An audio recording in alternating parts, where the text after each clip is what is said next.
Sorry, JaVale McGee now to add to that list. JaVale! There it is.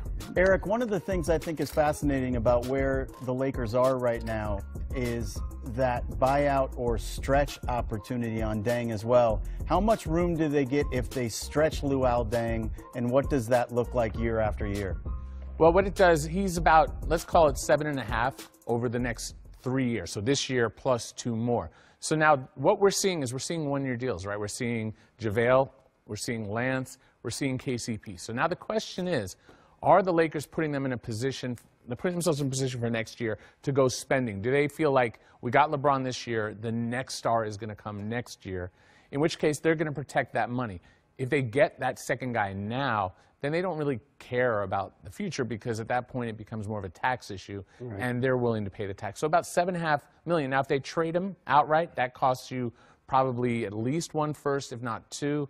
May cost $5 million in cash you got to pay out. So there's all these costs, and believe me, there's different algorithms. They're running through every possible path, and we don't know who they're talking to and who's willing to give up, what the actual cost of dumping a Luol Deng is, but it's in their hands to make this decision. They can cut Deng and they can stretch him, and they're not reliant on some other team to make that happen. So they have flexibility. What they do with it, that's the big question. All right, Eric, thank you very much. Did he get hungry? No, I think this is what happens when you're actually creating... He got a call from the restaurant. Czar forgot to get the bill. No, but this is what happens when you're the Hall of Famer and people are giving you information he's in getting real the real time. info. Yeah, He's real time. actually I wanna getting ask things about- before we do. Let me ask about, and we can go around both sides of the court. JaVale McGee? Yeah, I mean, it's a nice stab at somebody who has sort of reclamated himself and changed the narrative a little bit around his career. He was significant in the starting lineup for Golden State. That was a key adjustment that Steve Kerr made at one point during the playoffs. So this could potentially be a really good fit with LeBron. Certainly somebody that LeBron is going to be able to find wide open from a vertical spacing standpoint. Well, I think I like his athletic ability. He understands his role now. When he first came to the league, I think he's somebody wasn't sure where he wanted to be. So now I think he understands, I'm going to come in, be big. If LeBron set in the pick and roll it around like Griff said, and if you don't pick him up the road, he's going to find the three-point shooter in the corner. So I think it's a good fit. They've got to add pieces. And the one thing, he's won a championship. So he knows what it takes. He was part of that Golden State success. So, you know, it's a good fit. And they've got to get guys with experience and understand how hard they got to work to win that championship. So I like that addition. I like the Lance Stevens addition because you're adding toughness to the scene here for LeBron. So JaVale's a good pickup. What? You are grinning. What? That was the grin of when you ask someone to the prom and they say yes, and you walk back. Can you tell us? Yes, Victoria Tolliver did go to the prom with me. I was trying to make Victoria. Very happy. I loved Victoria Tolliver when I was trying to make senior in Victoria. high Who does she school. play for? Vicky, she was great. She was Okay. a real So mensch. that's a no. We're not going to. That's a lovely story. Just more, you know. It's in you're working. flux. It's All right. working. It's It's working. working. Let me I'm go. waiting for information. Let me go Okay. quick. Coach, let me throw across the court to you. Obviously, for Luke Walton as a young coach, he's had to already deal with a lot from young players, the Lakers, the ball situation, dad and son. How about now you got to kind of figure out, which is a fun thing, you got to figure out LeBron, but now you bring in Lance, you got JaVale McGee, a number of different personalities going to converge at the same time. He's got to now figure out how to get him to gel. A very difficult job, but the key is his relationship with LeBron James, because LeBron James handles a large portion of some of the things you just mentioned, because LeBron in the locker room with the team sets the tone. This is how we do it. This is what we do in practice. This is what we do in game preparation. He's that other assistant for the head coach, and that's why they must have a great open line of communication. Don't forget the high-pressure situation he was in Golden State as well, Coach. Taking over for Steve Kerr when he did during the season when they won 73 games. Luke Walton's a guy who's been vetted for this process. He just went into his Lakers situation early on, but they didn't have a chance to compete.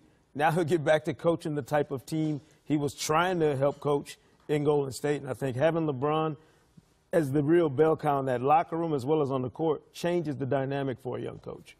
Maybe we should consider this also. The style of play that Luke Walton was trying to incorporate with the Lakers, how much is that affected by the presence of LeBron James? Because there are things that Tyronn Lue may have wanted to do in Cleveland, but having LeBron and his style of play, along with the other people, so many people criticized the fact that it was LeBron, everybody else standing around, he'd break down the defense, draw the next defender, make the right pass, or score the basketball.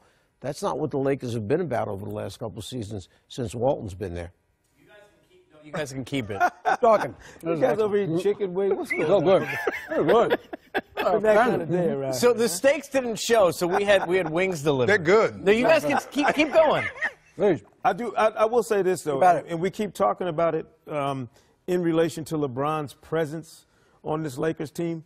Think about all of the young guys. We're not talking about Mo Wagner, who they just drafted from Michigan.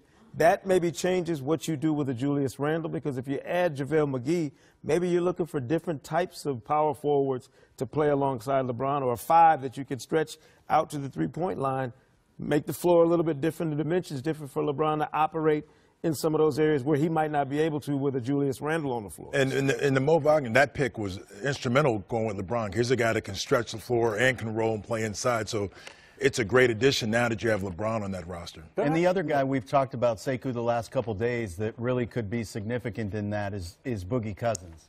Yeah. They talked about, Eric just showed us that you're looking at about $16 million at that particular juncture. But if they can trade Deng, that becomes a whole lot more money they have to build with.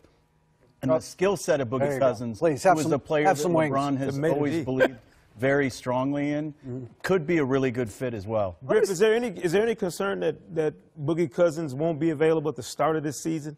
That maybe you have to wait for him down the line during the course of this regular season to get whatever you get out of him? I think part of it depends on the rest of what you've got in place around LeBron at the point you sign Boogie. But I think from LeBron's standpoint, if Boogie were able to be 100% healthy by January and they can just make the playoffs, LeBron is always of the mindset, just get me in the playoffs, and we'll be able to make some noise if we're healthy when we get there. I wanted to say something about McGee, because I think a lot of people, they're still kind of stuck on the Shackton and fooled JaVale McGee. And I'm telling you this in all seriousness. The last 2 years, JaVale McGee has really been a real part of that Warriors team. I mean, he didn't play because of the lineups and things for long stretches. They started him in the first round against San Antonio, and he came out and immediately, bang, bang, bang, made 3 plays. He played in the finals when they needed a lift, when they needed some energy. He was a real solid contributing guy to a great team. No, I'm not saying he was the reason they won. What I'm saying is he was serious about it. He was a serious worker, and Steve Kerr said this over and over again, that he didn't know JaVale at all when he got there, and really came to like him very much as a very kind of intelligent, thoughtful guy who really did try to be a good teammate out there for those guys. And that's why having him go with the Lakers now, he goes with a guy like LeBron, who's a very good player. So not going to a team. Sometimes guys that had success on a team like that, they go to another team that's not as good, and they get paid a lot of money, and they think those guys are franchise guys, and they're not. Yeah. They're good pieces for a good team. Yeah. And every team needs guys like that. That's like we're talking about Houston, losing a Trevor Ariza. Big. They've got to keep a Capella, because you lose a Capella, those guys make it easy for the James Harden and the Chris Paul to do what they do. Yeah. And goes to a Luke Walton from that staff. Right. So clearly Good point. there's knowledge knows there. him. Yeah. Well, and the other thing that they have the ability to do because of the presence of LeBron's leadership, because he is such an alpha, you can take the chance on JaVale. You can take the chance on Lance Stevenson. Right. Because everybody knows the way the game is going to be played. Sure. That is LeBron's world, and everybody else is just living in it right at this moment. And they all understand what that means. Yeah. And I keep going with Lance Stevenson, you mentioned. Larry Bird loved Lance Stevenson. Loved him. Loved him. Still do. Good enough for me. That's good enough for me. He said, I want this guy on my team, and I'm going to re-sign him, too. So. And when he went to other places, and then he came back to Indiana, he was productive. Other places at Charlotte didn't work, but when he went back to Indiana, it worked again because they understand who he was.